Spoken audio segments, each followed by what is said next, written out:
Hello everyone, good evening, how are you. तो हम basically Yashvi Bakshi sir के बुक से कुछ चीज़ों को डिस्कस कर रहे थे। इसके प्रीवियसली हमने जो है टेंस को डिस्कस किया था। जो हमारे टीजीटी पीजीटी एग्जाम के जो मोस्ट इम्पॉर्टेंट चीज़ें हैं हम उसको वन बाय वन डिस्कस करेंगे। सो टेंस के डिस्कशन के बाद यहाँ पर एक बहुत ही मेजर फैक्टर हमारे एग्जामिनेशन में बनता है। वो बनता है kinds of sentences and clauses. That means जो क्लॉज हैं इसके बारे में जानकारी होना हमारे लिए बहुत इंपॉर्टेंट है। इसका मैं आपको रीजन बता दूं, क्लॉज के बारे में जानकारी इसलिए भी इम्पॉर्टेंट है। इससे हमें पार्ट्स ऑफ स्पीच का एक सेंस मिल जाएगा पूरी तरीके से कि पार्ट्स ऑफ स्पीच को कैसे हम डिस्कस करेंगे। और क्लॉज जब हम पढ़ लेते हैं दोस्तों, तो क्लॉज पढ़ लेने का एक फ़ायदा हमें ये होता है कि क्लॉज के बाद हम ट्रांसफॉर्मेशन में एक टॉपिक आता है, simple to compound, compound to complex. Transformation में भी हमें सुविधा होती है। ठीक है, तो वही आज हम डिस्कस करेंगे, kinds of sentences and clauses. तो द फर्स्ट थिंग इज कि व्हाट इज क्लॉज। क्लॉज होता क्या है? A group of words that forms a part of a sentence and has a subject and a finite verb of its own is called a clause. The number of finite verbs in a sentence joined by conjunctions determines the numbers of clauses.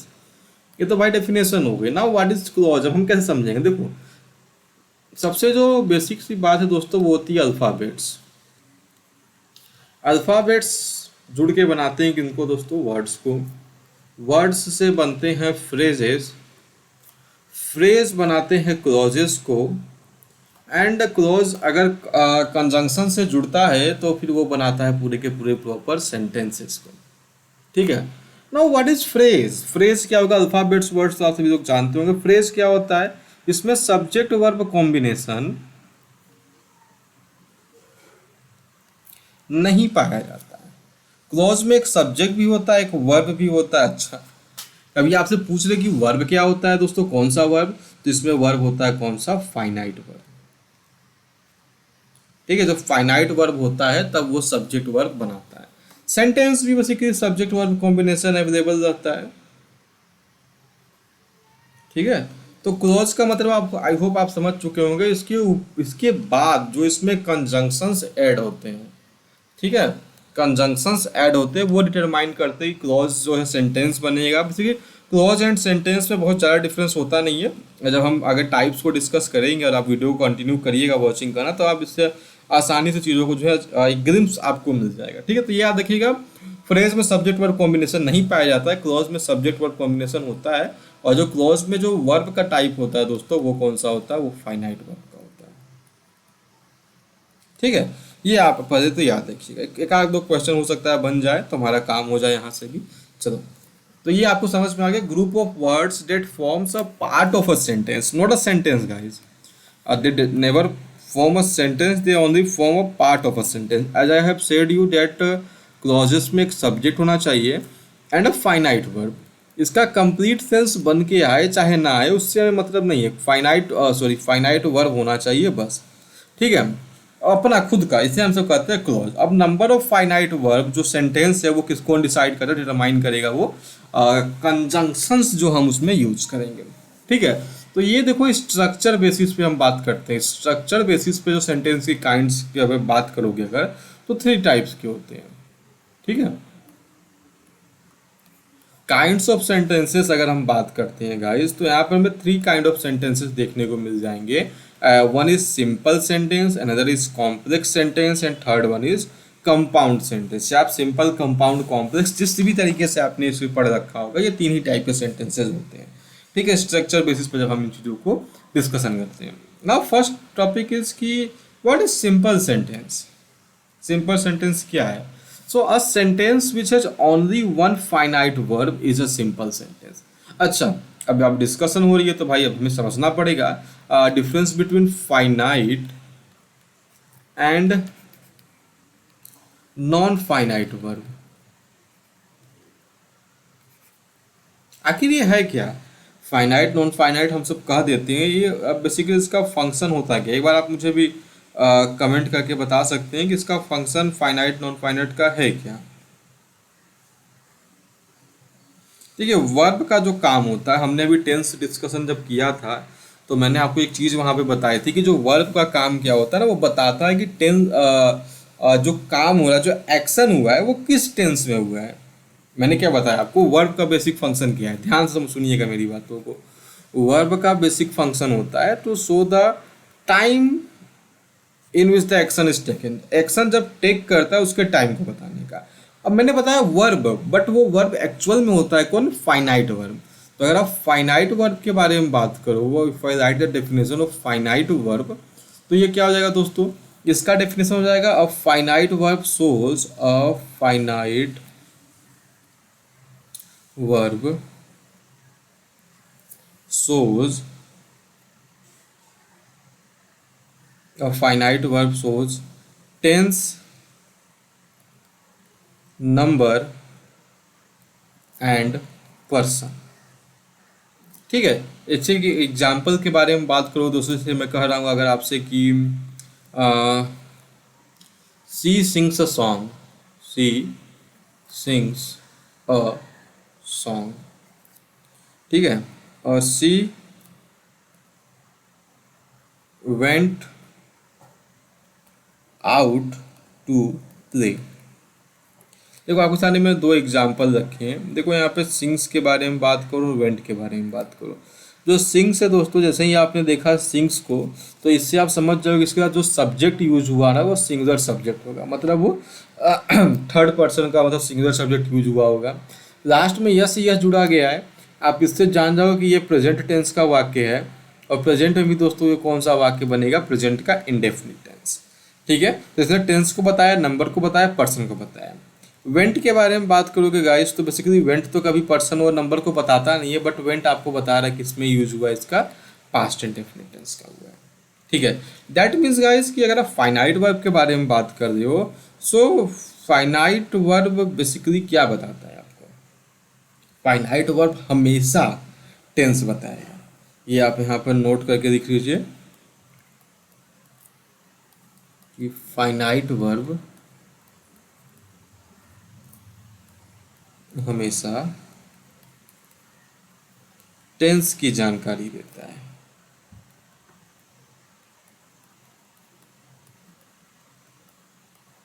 ठीक है, जानकारी ये तीनों की देगा, tense, number and person, तीनों की जानकारी देगा, बट हमेशा ऑलवेज अगर कभी नंबर एंड पर्सन चूक भी जाते हैं, बट फाइनाइट वर्ब जो है वो टेंस की जानकारी हमेशा देगा। सिंग्स पढ़ते के साथ हम जान गए कि बात हो रही थी प्रेजेंट की, एंड वेंट पढ़ते के साथ हम जान गए कि बात हो रही थी पास्ट की। याद रखिएगा finite and non finite verb. अब नॉन फाइनाइट वर्ब क्या है दोस्तों, नाम से ही क्लियर हो गया हमारे सामने। जो नॉन फाइनाइट वर्ब होगा, जैसा कि इसका नाम कहता है, इसमें ये जो क्या करेगा, ना ये टेंस को बताएगा, ना नंबर को बताएगा, ना पर्सन को बताएगा। जैसे she went out to play, यही एग्जाम्पल देखो दोस्तों, she went out to play. यहाँ पर देखो वेंट ने हमें बता दिया पास्ट टेंस था, बट टू प्ले वर्ब का फॉर्म है, बट ये हमें नहीं बताया, तो ये क्या हो जाएगा दोस्तों, एक नॉन फाइनाइट वर्ब हो जाएगा। ठीक है, तो सेंटेंस बनते कैसे हैं, मैंने बताई थी सेंटेंस के बारे में। तो सेंटेंस बनते कैसे गाइस, तो सेंटेंस बनने के लिए एक फाइनाइट को पहले तो एक वर्ब होना चाहिए, वर्ब भी कैसा, एक फाइनाइट वर्ब होना चाहिए। मेरी बात क्लियर हो रही है गाइस आप सभी को, वर्ब तो ठीक है, कैसा वर्ब, एक फाइनाइट वर्ब होना इम्पॉर्टेंट है। ठीक है, इस बात को आप दोहरा सकते हैं 3-4 बार, वर्ब, इसीलिए वर्ब को कभी कभी प्रेडिकेटर भी कहा जाता है, बुक्स वगैरह में आपने कहीं पढ़ा जरूर होगा इस चीज़ को।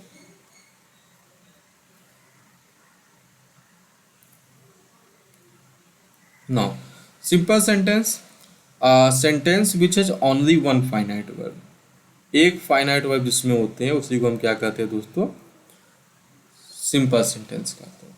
It may have non finite verbs, non finite verbs हो सकते हैं अगर जरूरत पड़ेगी, बट एक फाइनाइट वर्ब होना दोस्तों इसके लिए क्या होता है, एसेंशियल होता है। ठीक है, आप याद रखिए, मैं इसको अंडरलाइन कर देता हूँ।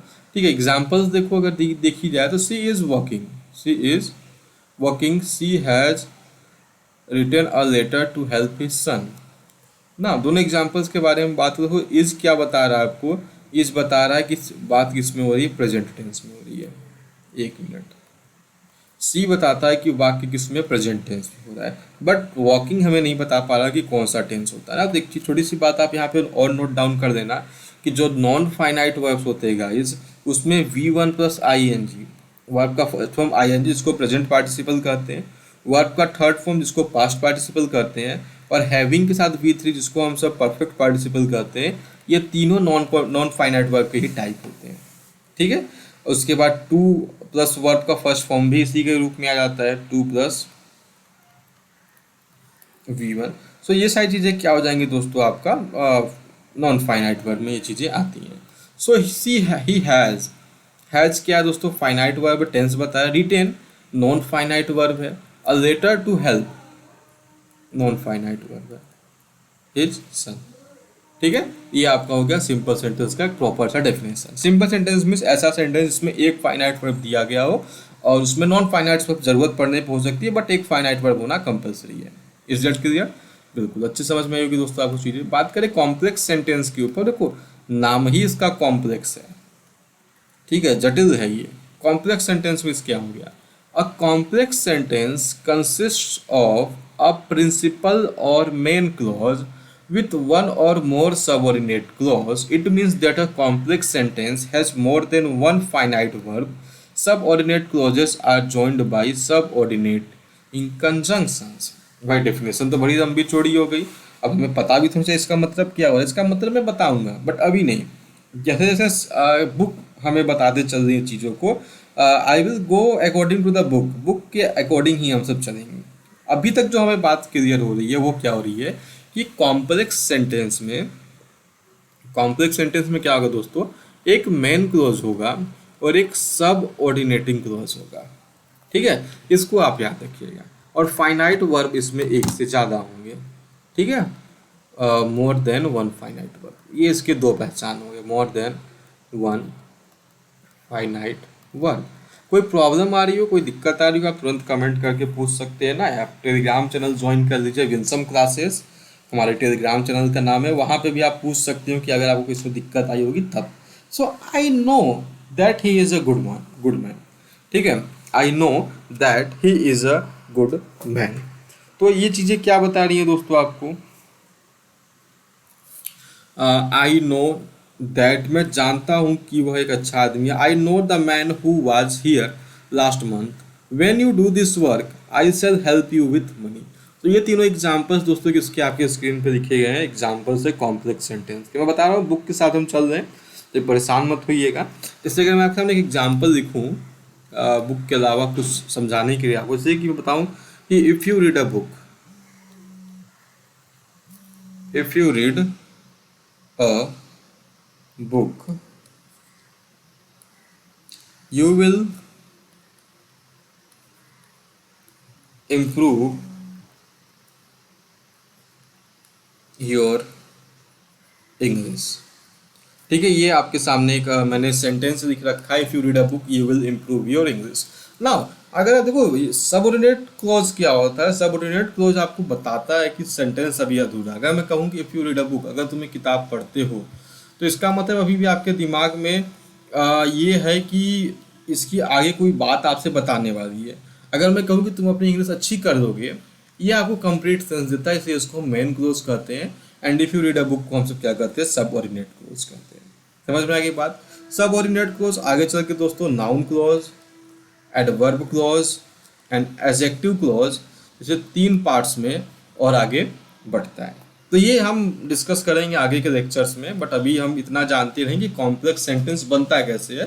तो कॉम्प्लेक्स सेंटेंस में क्या होता है दोस्तों, एक noun clause, adjective clause, adverb close, वो अलग चीज़ होगी, एक सबऑर्डिनेट क्लोज और एक मेन क्लोज मिलके ही बनाते हैं एक कॉम्प्लेक्स सेंटेंस को।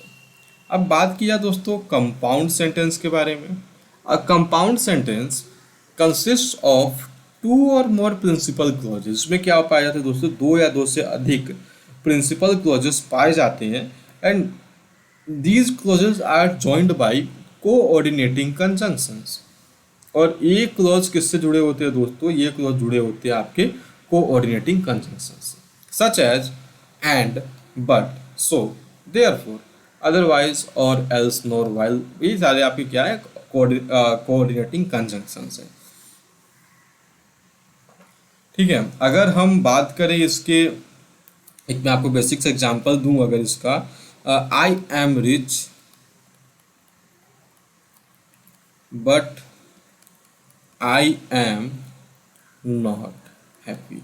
अगर आप दोनों सेंटेंसेस पढ़ो, इस बट को हटा दो और देखो, आई एम रिच मैं अमीर हूँ, complete sense, I am not happy मैं हैप्पी नहीं हूँ, कंप्लीट सेंस। दैट मीन्स दोनों क्या है दोस्तों, आपके प्रिंसिपल क्लोज या मेन क्लोज का काम कर रहे हैं। ठीक है, तो जब दो मेन क्लॉज जुड़े हों किससे, किसी को ऑर्डिनेटिंग कंजंक्शन से, मेरी बात सुन समझिएगा अच्छे से,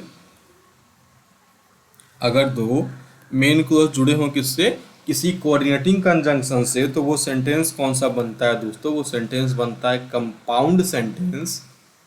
ठीक है, और अगर दो सॉरी एक मेन क्लॉज एक सब ऑर्डिनेट क्लॉज से जुड़ा हो, तो वो सेंटेंस बनता है कौन सा, कॉम्प्लेक्स सेंटेंस। बताइए, चीजें आपको क्लियर होती होंगी, I hope so. The clauses of a compound sentence are called coordinate clauses. जैसे my brother came and he handed over money to me, मेरा भाई आया उसने मुझे पैसे दिए। एंड, बट, और, ये सब कोऑर्डिनेटिंग कंजंक्शंस हैं। ठीक है,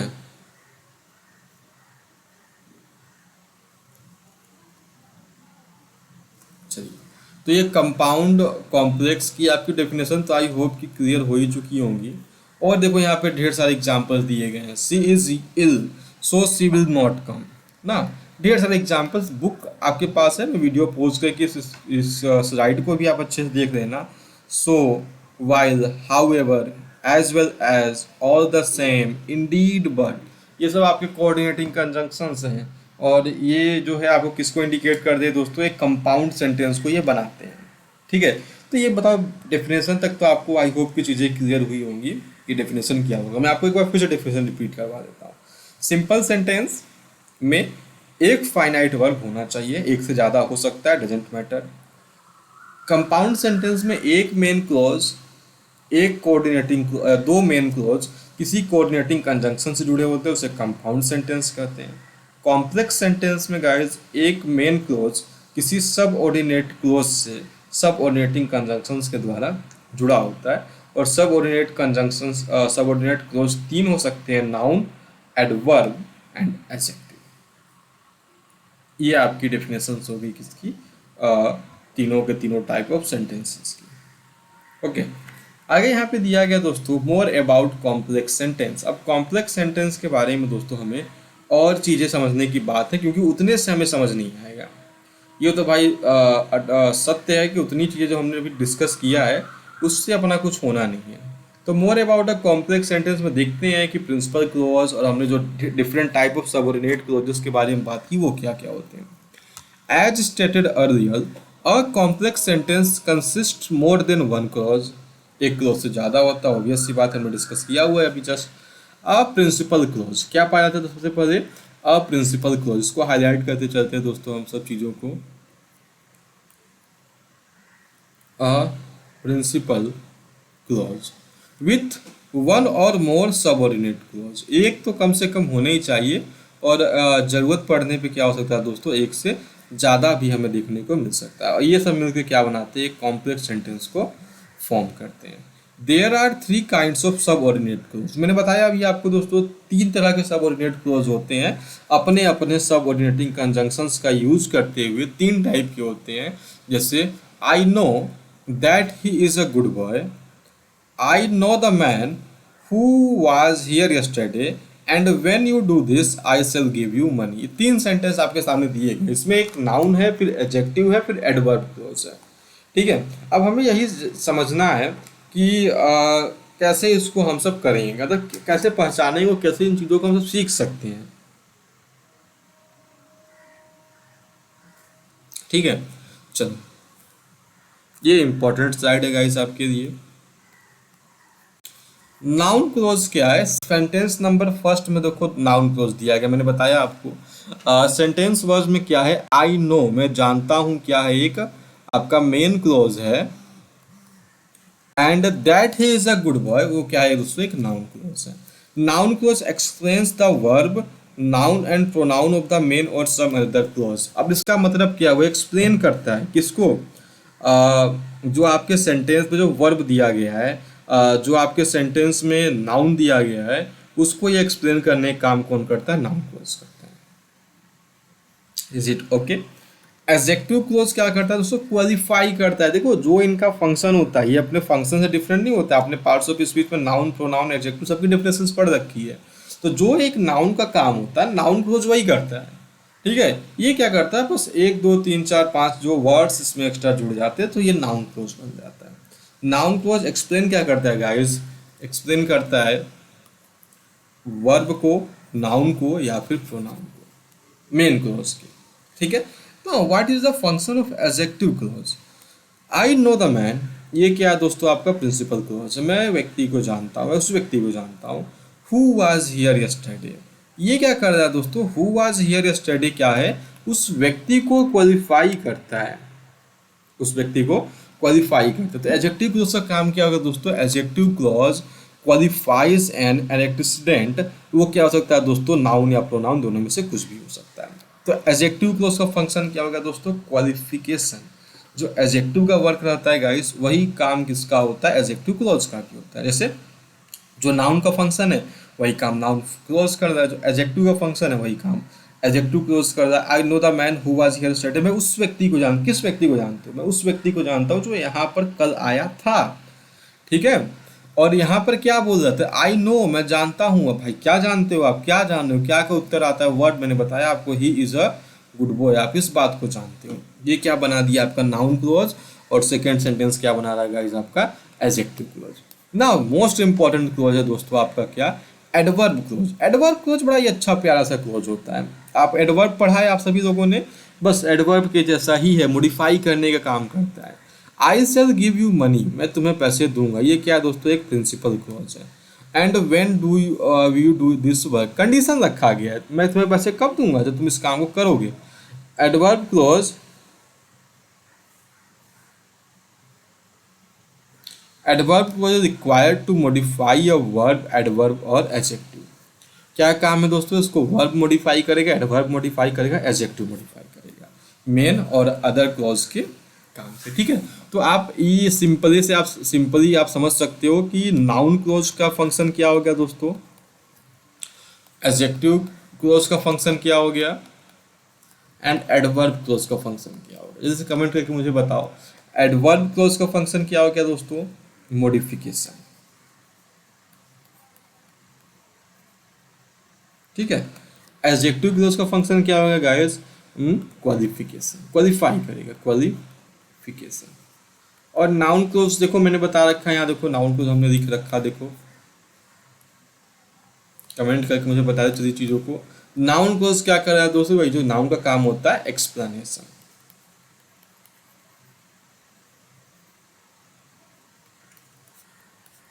और राइट, ये तीनों का बेसिकली फंक्शन होता है। तो आप इस चीज़ को भी याद रखना अच्छे से, ये आपको हेल्प करेगा, बहुत हेल्प करेगा दोस्तों। जब आप क्वेश्चन सॉल्व करोगे, जब आप आगे डीप में पढ़ोगे तो बहुत हेल्प करेंगी ये सारी चीज़ें आपकी। So noun clause, adjective clause, adverb. अब इतने से नहीं, हमें और डिटेल में इसको जाना होगा ना। वो noun clause, more about subordinate clause. Noun clause क्या होता है, take care of the rules given below while writing a noun clause. Use the conjunctions that, if, whether, when, where, how, why, what, whatever, who, whose, whom, which। भाई साहब इसके ऊपर आपको depend नहीं होना है, इसके ऊपर आपको डिपेंड नहीं होना इन चीज़ों के ऊपर। यही चीज़ आप एडजेक्टिव में पढ़ोगे, ये चीज़ आप एडवर्ब में भी पढ़ोगे।